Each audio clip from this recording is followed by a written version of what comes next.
Hi all.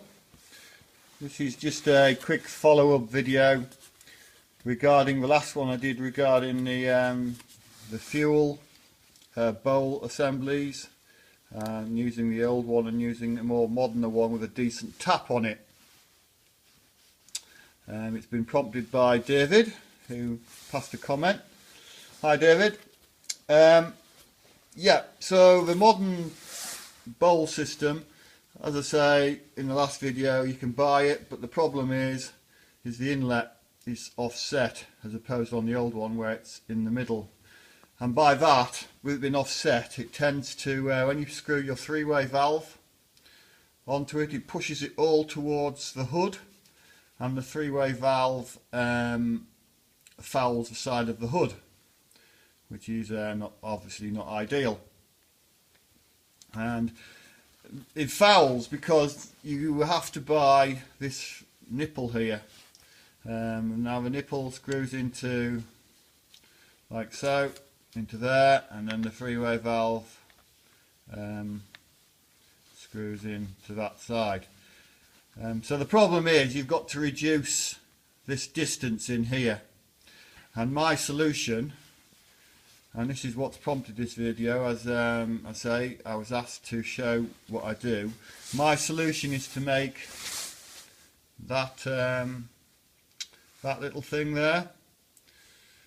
So basically, it's done away with the nut section in the middle. So that's what it's about. I'll tell you roughly what size it is. So it's about 22 millimeters long. The thicker end is about 12, and the thin end again about 12 millimeters. So well, it's 24, so call it 11-11. So yeah. So yeah, that's what it is. And the thread sizes for these parts, I use BSP threading. I'm making a die with the BSP die. I think one's 14, quarter of an inch, and one's I'm not too sure of the sizes, but it's on the video. It's the size threading I've used. But that's what it is. And the idea is, as I say, when you saw it like that, if it will screw in. So there you go. That's the setup with the bought nipple. So it tends to be a bit too far off. So with the thing I make on the lathe, or you could make it by hand near enough if you found a bit of brass. This one screws right in like that, so it screws right in, tight to there, and that will screw in like that. And as you can see, the gap there is reduced by, well, it's just reduced to virtually nothing. And then you can adjust the three-way to just whatever angle you need once it's screwed into the tank. Now it doesn't pull it right across, but it certainly pulls it to a point where there's no fouling or anything. So yeah. One tip when you do make it, obviously I've cut these threads with a straight tap and die. Tap and die. So there's no taper. This does have a taper on it, and so I just use something like a stud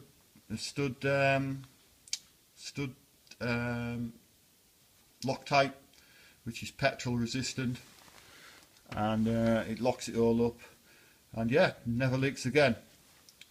And the benefit of it is, as I said before, you get a decent tap that you can turn your fuel off, and you're getting no dripping. Because these, if you're using an old one of these, they are prone to a bit of drip. Those Teflon ones, I don't know if you guys have had them before, but those Teflon ones I just can't get away with.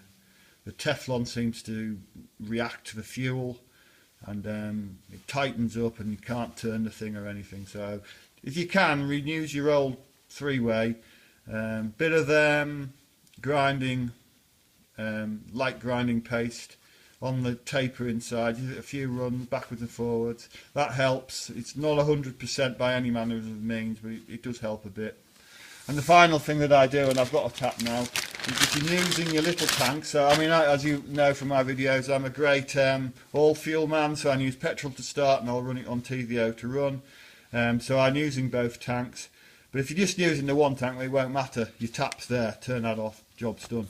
But I put a tap now in the little petrol tank, and it's just an inline tap which goes in the line, on the 5/16 line, so, which you'll see when I build it up on the tractor. So yeah, so there you go. That's what I make. That little fella there. Oh no, it's not.